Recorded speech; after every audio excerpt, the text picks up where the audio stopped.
Hello everyone, Visas A30 here back with another How to Play. Today we're looking at how to play Campy Creatures, which is 2 to 5 players, ages 14 and up. It's by Keymaster.games, probably better known for their Parks games, which I'm not going to be doing. I also have the expansion 1, which, I'm not going to use, but I can mention, I can talk about it. It does come with an extra set of instructions for these. And what it adds is it adds some new cards for each player and some new locations, which we're going to cover all that. But basically, you would swap out, if you wanted to use these, each player would swap out their number 4 with the man-eating plant or the tarantula or whatever. So, there is that.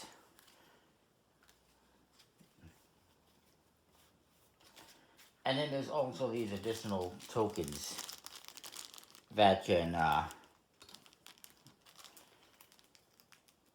have 2 little effects. If I could get this open, the bag. It's a little bit difficult because, well, my thumbnail is not all there. But these tokens have 2 sides to them. One side is a power up, and the other side is a negative. It's a venom. We're not going to concern ourselves with that. I just wanted to show you that. The little expansions you can get with that expansion, which is actually a nice expansion because it fits inside the box with everything else, which is, thumbs up for that. Which, by the way, it's a very nice box as well. UV inks. Anyway, let's get into the game. This is basically a set collecting game where you're trying to collect mortals. I won't put this aside. And these are the mortals here. And you got a number of different pieces here to talk about. You got the mortals deck, which includes several things. You got the assistants. You got this set, divers and hunters. These are negative points. You got the purple set, which is engineers. And let's just talk about them, I guess. The assistants, you're going to be collecting throughout the game, and each number is going to be worth a different amount. So if you have 1, it's 1 point. If you have 3, it's 6 points. If you have 5 or more, it's 15 points. And as it says here, keep after each round. After a round, you're going to hold on to the assistants. Every other card, every other mortal is going to be shuffled back in, and you're going to start over with them. And you're going to add new assistants to that. The blue cards here, the hunters and the divers, are all negative points.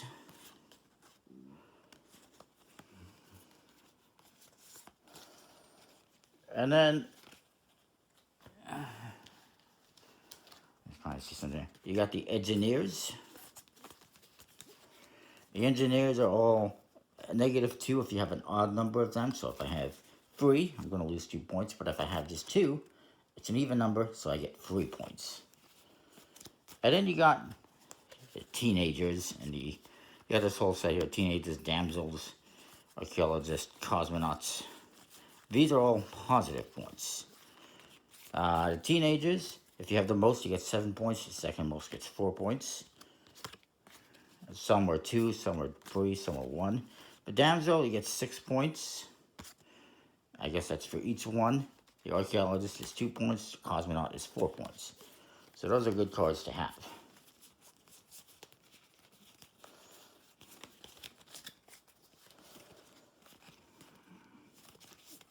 Now you'll notice there's all sorts of different symbols as well.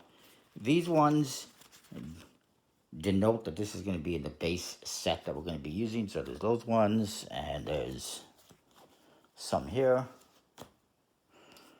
And there's none for the assistants, and there's none for these that I've seen. So I'll put those aside to set up. The other symbols you see on here, whoever has the most of these symbols at the end of the round gets to collect a location card. So I'll put these aside for the moment. I'll show you the location cards.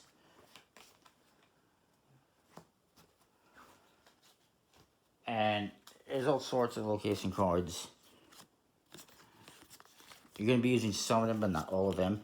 And they give you different abilities Like this one, you can treat as a captured assistant. This one, you rise to the top of the classometer, which we're going to get to as you score 2 points. You exchange one of your mortals with one in the discard pile, which is good. If you get one that's a negative, you can swap that with one that's positive. Actually, no, sorry, that's the, yeah, it's the mortals. Etc., etc. And you also got the final act. There's going to be one of these in there. It's the final one that you're going to collect. And has some pretty good abilities. And then each player has a creatures deck. Each player is also going to have one of these tokens on the classometer here, which we'll talk about in a bit, and a token that is going to be on the victory points track that goes around the board. I'll put these ones aside. We won't need them. I'll show you this deck. Each player is going to get the same deck that has cards numbered 0 through 8. And there's actually an additional number 2 that comes with the game, aside from the ones that come with the expansion, that you can use. It's a Demigorgon you can use instead of the Invisible Man. But we're not going to be using the Demigorgons. Each card has different abilities and obviously a different value. And also, you'll notice there's a different amount of dots in the bottom. Those come into play when the cards come out. If somebody plays one that has 1 dot, they get to resolve their ability first before we go into whoever played the highest card and so forth. So I'm going to put this aside as well. Setting up the deck, it's going to be different depending on how many players. It is 2 to 5 players. So you're going to start off with the base mortals, which we have here.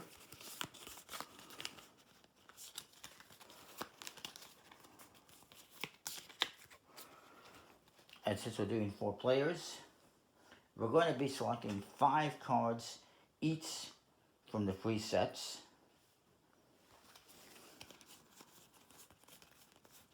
So I just say I do 1, 2, 3, 4, 5 from this set.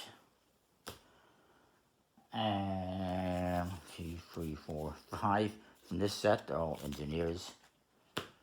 And then there's just 2 from this set. I guess we already have the other ones in there. It's kind of weird that it says it's from free sets, but it says to use the base mortals.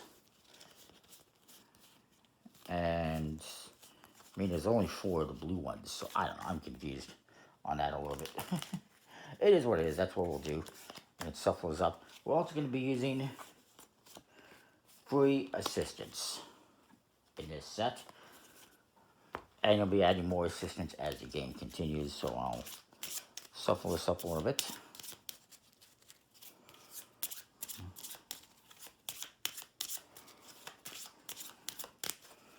Now, as I mentioned, I just kicked the camera, I apologize. There is, on this board here, a classometer. And the classometer is, if 2 players play cards that are the same value, then you use this to determine who wins. It's a tiebreaker. And how that happens is whoever is highest on the classometer, in this case it's blue, or pink, or whatever. Let's say it's between the blue and the purple. In this case, blue is higher, so if they would break the tie, then blue would go to the bottom, meaning they would probably not break any more ties, at least for a while. So that's how the tie breaking works, and I think it's pretty cool. I should also mention this is a 2nd edition of the game. I believe, my understanding, the 1st edition did not have the locations deck. It did not have, I believe it did not have the assistance, and I think there was something else it didn't have. And they've added that for the 2nd edition, and it's obviously a bit better. So I'm going to take these extra assistants, well, we'll leave them here for the moment. So, we've set up the mortal deck. Let's set up, actually as an example here, so if you're doing 3 players, you're going to have 5 random teenagers, 5 random engineers, and 2 assistants to the base Mortals deck. So now we're going to set up the location and additional assistance there. So we're going to shuffle up these final locations, and we're going to choose one. We'll put it here, the locations. We'll discard the rest without looking at them. Next, what you're going to do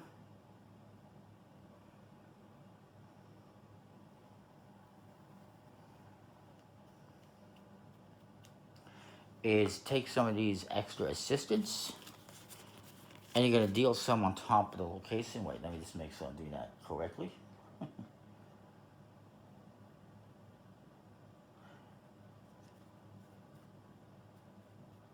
So if it's 2 to 3 players, you're going to do 2 assistants. 4 to 5 players, you're going to do 3. So I'm going to take 3. It doesn't matter. They're all the same. I'm going to put them on top of the final location. Next,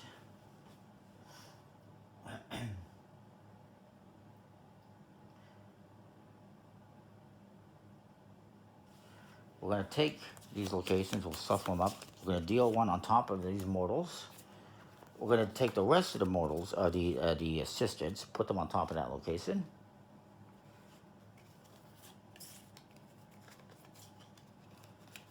And we're going to take 1 final location, deal it face up, and that goes on top here, and that is the graveyard. Oops. And whoever wins this first round, whoever has the most points at the end of the first round, gets the graveyard, and it says you get to resurrect a random creature back to your hand, if you have that ability. So we'll put the rest of the locations aside, and we will get started.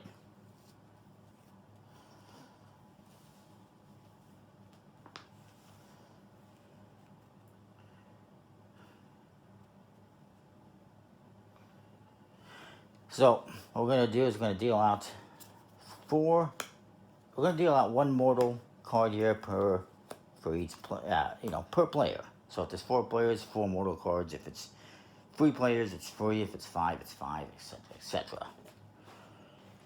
Now we're each going to, we're going to look at this and we're going to try to determine. We're going to use these cards basically to bet, to bid on, and see if we win. Now the assistant's obviously really good. Okay, I'll just turn bad. The die was not so good. I'm going to, let's say, use the. Well, I'm not going to use that one. I can go for some of these cards here. The swamp creature, the number 1, says you give the mortal you capture to another player. So if I were to win the diver, I would give that to someone else. The werewolf, you force the player to your right to discard a creature. So they have to take one of the creatures out of their deck. The vampire, negate the ability of the creature to your left. So whatever ability this person had would be negated. The blob, which is 0, lets you discard a creature in hand to absorb its strength. So if you play this one, you can then play, any of one of these cards, and your value now is free, or whatever the case might be. But won't cover all that as we play through this first round. The beast, you score 3 points if the beast is in hand at the end of the round. So if you go through the entire round, you still have this in your hand, you get 3 points. The kaiju doesn't have any abilities, it's just the highest card. It also doesn't have any of those red circles.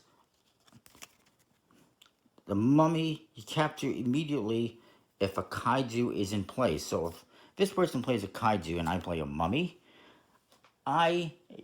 normally the kaiju being the highest card would get to select first. Playing the mummy, it's like, no, I'm going first, and I will take a card.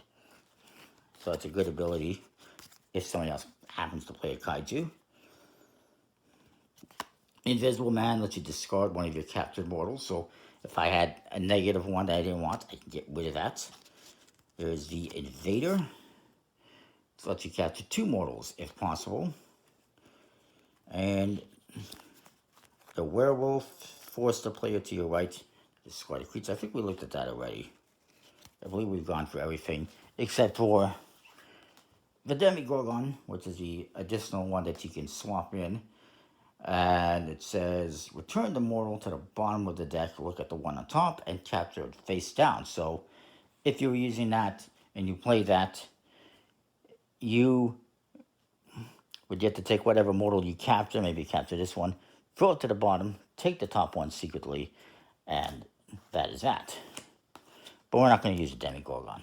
So, we have these 4 cards to start off with. Each player is going to select a card from their hand and play it. Let's say, I'm going to try to save the beast.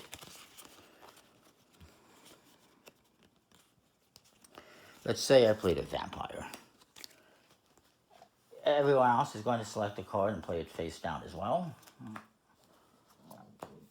And now we're all going to flip them face up.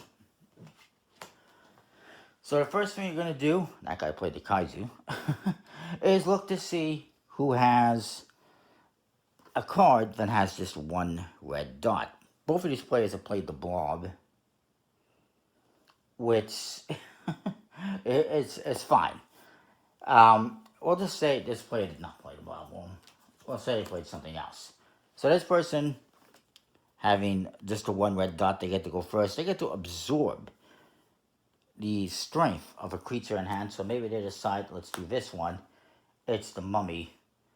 And I don't know if you do the ability. I can't recall if you're going to do the ability or if you just absorb the power. I think you just absorb the number, so it's the number 3. So it still lasts. It is what it is. So you're going to start off with, once you've done that 1 dot, going to the person who has the highest number. That's the kaiju. He's going to select one of these cards. He's going to take the assistant. And he's going to discard the kaiju. Next highest card is me. I get the vampire. And I have an ability that says, negate the ability of the creature to your left.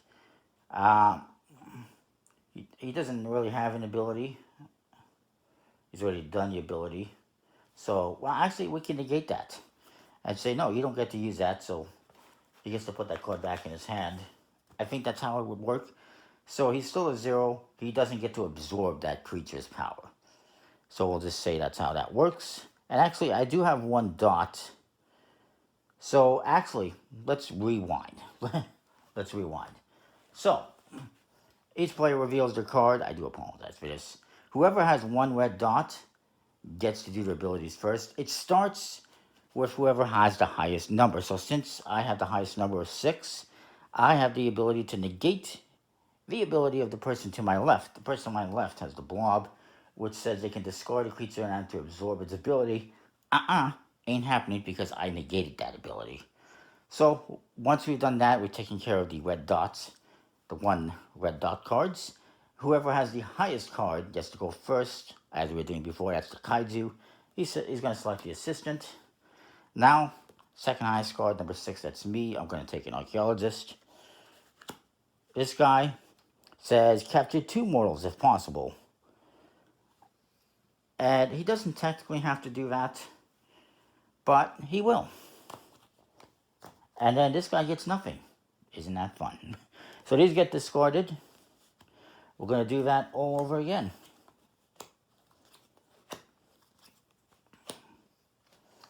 And, I'm going to select a card. Let's say I select the kaiju, because I want an assistant. And, everyone else is going to make their selection. We all flip them over. And we'll see what happens. And we have a tie. So, first of all, again, let's look for 1 dots. There is no 1 dot cards. In fact, the kaiju and the beast here do not have any dots at all. But we do have a tie. Me and my buddy over here, we both played the kaiju, the highest card. How are we going to break that tie? Again, it's using the class ometer. And I've got the green. I'm at the very bottom. He's got the purple. That means he breaks the tie and he gets to go first. And then we're going to move him down the classometer and move me up. So he gets to go first. He's going to select an assistant. It doesn't even matter because I'm going to take an assistant as well. It's not a big loss. Moving over here, we get the beast. Again, he gets to score 3 points if he still had that. He doesn't.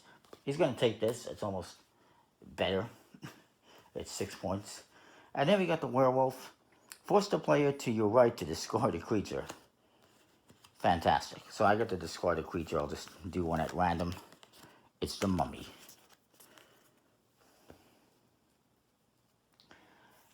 And he's going to take this last card. So now we're going to flip over 4 more cards. And we'll go through that again. And this video is getting a little bit long, so I think we kind of covered the basics. Maybe we'll just quickly go through the rest here. And just finish this round out. We each got cards. Oh, look, 2 of us played zeros again. I'm going to choose a different card, actually, just to be more fun. And I got the 1. So again, who has 1 dot? Okay, we have 2 guys with 1 dot. The vampire gets to negate the ability of the person to his left. That means this guy, the 0, has his abilities. That one gets the abilities negated again. Again, that was to discard a creature in hand and absorb its strength. Not going to happen. So that's done. Highest card, the beast over here. He's going to get to select first. He's going to take an engineer because an odd number is negative points. Now he has an even number. That's positive points. Next was the number 6 over there, the vampire, which we looked at the ability. And they're going to take an engineer. And then it's my turn. And I have, give the mortal you capture to another player. Okay. So I'm going to take this, the diver, and I'm going to give it to you. You get negative points. And then this guy gets to go and he gets to take this one because he's the last guy. So he gets 2 cards again. Isn't that nice? And that kind of sucks for me that I had to give up my card, but it is what it is. So again, we go through this.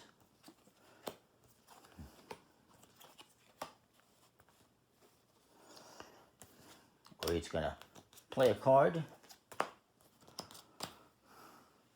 And we'll flip them over. Actually, I wanted that one for the bottom. So we'll do this one. I was saving the beast. Okay. Again, 1 dot. Nobody has 1 dot. Highest card, the kaiju. He gets to go first. He's going to take the damsel because it's a positive points. Second highest is we have a tie. We have a tie. We're going to break that with the classometer. I got the green. They got the pink. They win the tie. So they move down the classometer. And then they have the ability to force the player to your right to discard a creature. So that's going to be this guy. He gets to discard a creature from his deck. So I'll discard this one. And it's my turn. I get to do the same thing. You discard a creature. So they discard a creature. They get rid of the werewolf, which is unfortunate. And I should probably leave this to the bottom. Same with this one. That doesn't matter. So I get to go next.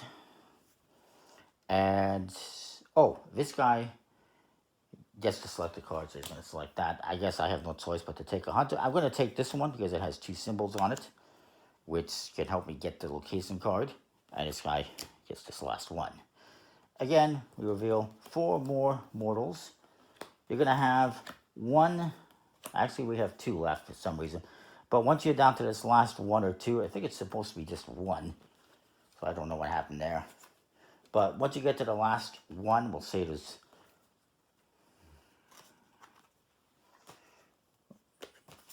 We'll say there's 1 left here. Once you get to this last... Oh, I think I know why it's 2. It's because we had a weird thing going on. I don't know. It should be just 1, but we have 2. Let's do this again, one more time. Each player plays a card out. And we reveal them.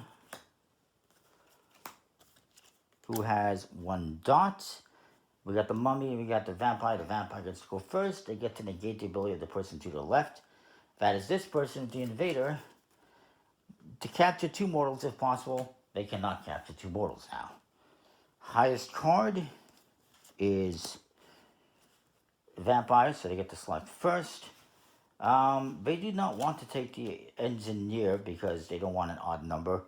They are going to take a teenager. 3 teenagers. Next highest is a tie between me and that person over there. I get to break the tie because I'm highest. So I get to select first, and I will select teenagers with attitude over here. He'll select second, so he gets to select this one. And this guy's going to take this one. Now that we've gone through the entire deck, there's not enough cards anymore. We're going to score up the points. So, first of all, since I still have the beast in hand, I get 3 points. And I am the green, so I'm going to give myself 1, 2, 3 points. Anyone else still have the beast in hand? I don't think so. It's possible.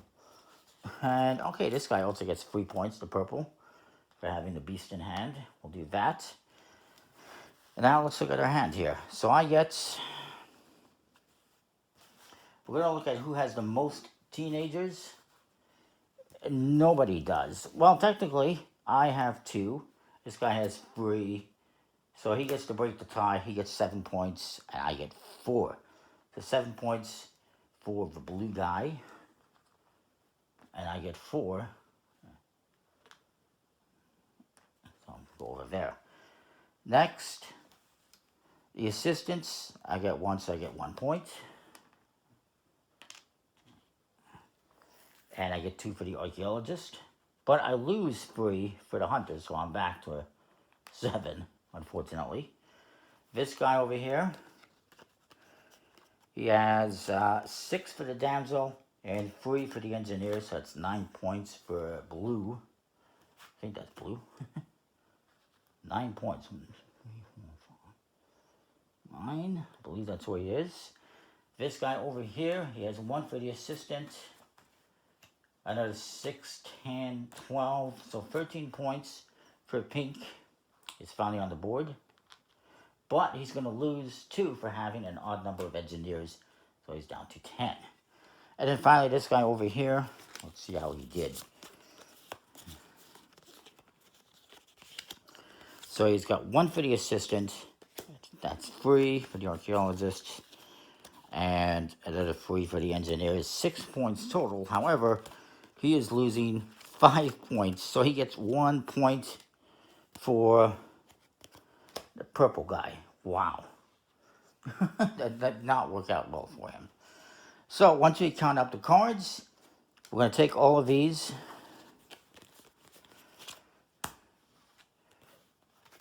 cards, put them back into the Mortals deck, and if you have an assistant, you get to keep them for the next round.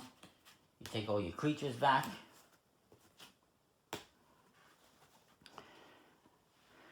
And whoever has the highest point total, that's blue, is going to get this location card. And then you're going to take these 3 assistants and add them to this deck and reveal the next location. And you're going to shuffle this up. And lose some cards in the process.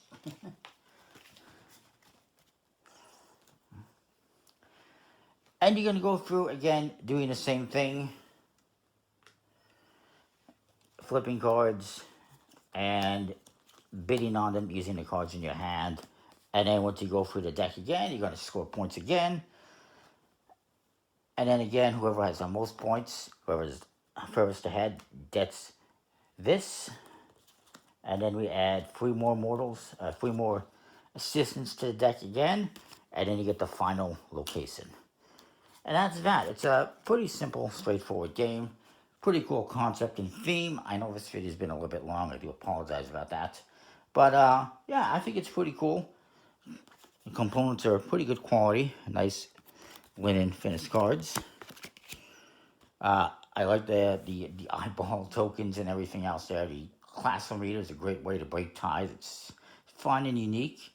The expansion seems pretty cool. I haven't really messed around with it too much. I can't say too much about it. But again, you can use these power-ups to add. So if I play this card, I can add this 2 if I have it. Or I don't recall how you get it. But I can add this, and then that becomes an 8. And if there's a tie, you do the class meter to break that. But it's an interesting one. And this, the other side, of course, is the negative points to Venom. And yeah, pretty cool. And I like that the expansion fits nicely inside the box with everything else, and there's still space for more. So I give it a thumbs up. I like it. It's pretty cool, and it's perfect for this time of year of Halloween. You see, you have a happy Halloween, and don't get caught by any monsters. So that is that. We'll see you next time more. Thanks for watching. See ya. Alright, I apologize. I am back. I did make one mistake. I just realized. Whoops, my bad. So, I gave the location to whoever had the highest points. Wrong answer. I made a mistake. The location is going to go to whoever has the most of these location markers on the card that is completely overlooked at. So you're going to count up these markers that you have on your cards. So, and then whoever has the most is going to get the location for that round. So, my bad. I apologize for that little mix-up there, but I just thought I would clarify that. And, yeah, it's still a pretty cool game. So, even if you get a negative card, it could still be beneficial in helping you get that location card.